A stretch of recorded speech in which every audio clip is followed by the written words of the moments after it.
Hey everyone, welcome. Blue Riser here, and today I wanted to give my top 10 favorite male character art in Fire Emblem Heroes. You know, when it comes to Fire Emblem Heroes, I'm not really well versed in the meta. I can't really say I'm really excellent at the game, but something I can do, or at least have a better opinion on, is the art. And being an artist myself, and I'm not saying I'm a super great artist, I think anyone can tell by that means, but I feel I can at least add something to the community. And that's just saying what's my favorite art and why do I like these. Now, in Fire Emblem Heroes, I really don't think there's any bad art. There's stuff you objectively can find like, I don't like that. As far as bad goes, all the artists are very talented, and I give props to all of them who've worked on this game. So, without further ado, let's just move on to the top 10, right? Okay, so coming down in number 10 is Abel the Panther, made by Sasashima Suisei. I'm sorry, I pronounced that wrong. Sasashima Suisei. Now, Abel's art is, I feel, best for top 10, just the 10th one. It's nothing really extravagant, but I like the coloring style and detail that I want to call Sasashima, and put it into the character. Other than that, I can't say much else. It's just really nice, and I like it the most out of all the other ones. Next up is Corrin the Faithful Prince by Mai Pon, which, if I'm correct, Mai Pon did Lucina, and I love the Lucina art way more than I do the Corrin art, which is weird. There's like subtle things that make it seem like it's a different artist, but I can tell it's the same guy or girl, I don't really know. But even then, the Lucina just has this charm about it that's way more better than Corrin's, I have to say. Corrin's art, when it comes to it, has a shine to it. If you look at him, like all sides, it looks like light is coming from him at all the angles.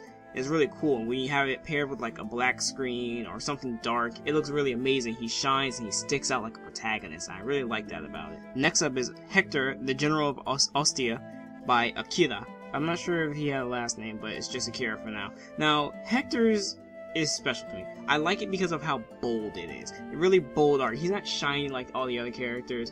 His armor sticks out as like one flat color almost, and he looks like he's out of like almost an American comic book, with just like some stylized anime look to him. Other than that, the detail on his axe is freaking amazing. I love it a lot. And Hector's, I was on the fence of if I liked it or not because of how bold it was. But after looking at it more, I just got the charm and I said, this is really great and I like it a lot.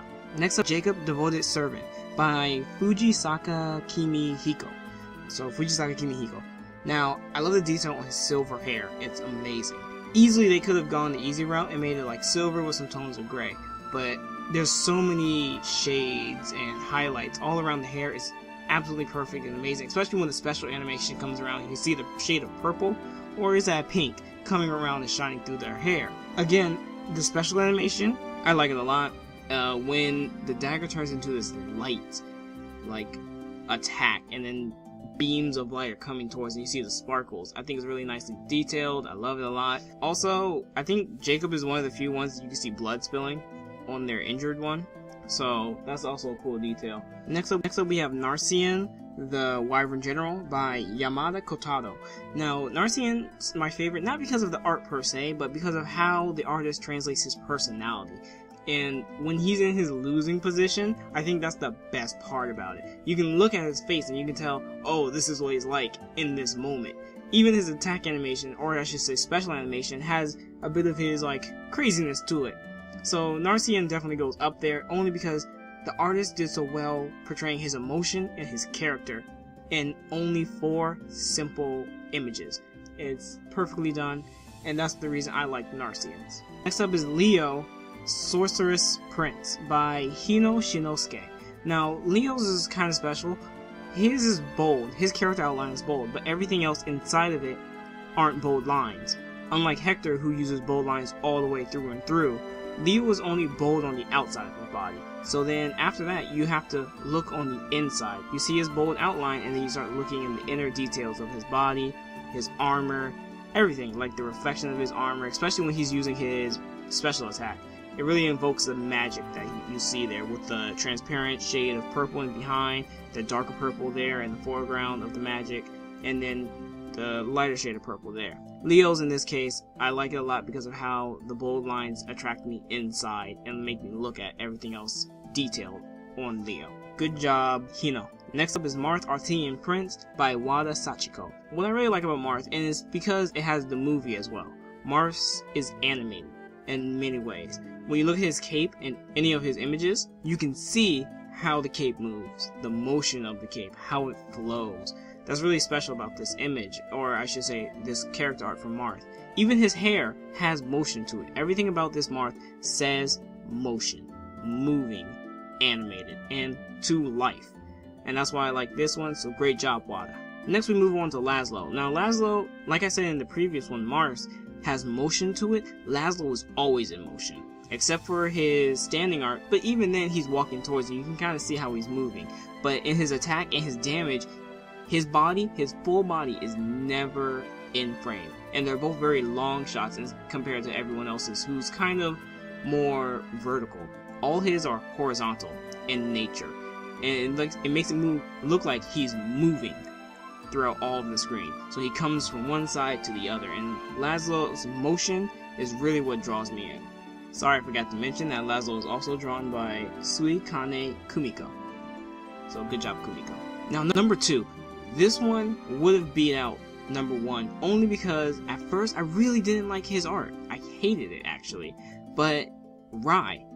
And Rai is done by Himukai Yuji. Now, it kind of looks like a comic book. You kind of see how the shading is done with the little jagged edges, right? I didn't like it at first because of how bold it was, but then more and more I looked at it, it kind of reminded me of Soejima Shigenori, if I'm correct, who is the artist of the Persona series, or I shouldn't even say Persona, Shin Megami Tensei. And Rai's art really sticks out to me this way. I like how he uses black to contrast everything else. Where light shines, the black is there and making everything else darker. He uses bold colors. He doesn't really do too much color. His colors are bold, like they're bold shadows and everything else like that. I enjoy it a lot, and the more I look at it, the more I like it. His art style is a bit sketchy. When you look at Rai's fingers from his standing position, they're kind of, you just look at them, you can kind of see what I mean. They're not like redrawn and perfectly drawn fingers, but I kind of like that style to it. Good job, Rai and Himukai Yuji. Okay, now, last but not least, my number 1, if it wasn't Rai, which I think is still a weird choice, but it's Roy. Roy's is just high detail. And you know, detail doesn't always matter, seeing the one before, Rai. Roy's has, every ounce of it has detail to it. Look at his belt. Even if you can't really see it, his belts have certain designs all over it. On his legs, on his waist, all over the place. And I love Roy. I love the amount of detail that went into Roy's design. His whole body doesn't really contrast with his face, which I had a problem with other characters, that their face didn't really match the armor they were wearing. And I feel, in this kind of way, in anime, it should kind of at least match. It would be weird seeing a realistic body and then an anime face. And Roy melds it all perfectly well together. His armor isn't too high detail, where it's almost like realistic. You can tell it's in an anime form, I should say. His cape does a perfect job at displaying that as well. And overall, he looks amazing. I have to say, his fighting animation is probably one of my favorites. The fire one at best too. Very bright fire, sticks out, and just really shows off. Oh, I didn't even say the name. Shows off Boon's art. So great job, Roy. That's my favorite one so far. And hopefully way more and more art comes out. Of course it will. But we'll see a bunch of new artists come in and show us their talents. Again, all the art's really great. I'm not really saying any's really bad. If you don't like any of the art, you know, I think it's subjective. I can't really say any of them are bad. So yeah. Anyway, tell me guys, what's your favorite? If you guys want to go top 10, you can. But maybe if you want to just do top 5, male character art, okay? So only male. What's your top 5 or 10 male character art? I want to know, so leave the comment down below. If I like your comment, I'll put it up there. And give me a reason, too, why you like it. A reason can be as simple as it looks nice. Alright? So leave that in the comment below, and then maybe sooner or later we'll come back to this video, or I should say comment section, and I'll read some of your comments in the video. So, thanks guys. I'll see you next time. Peace out.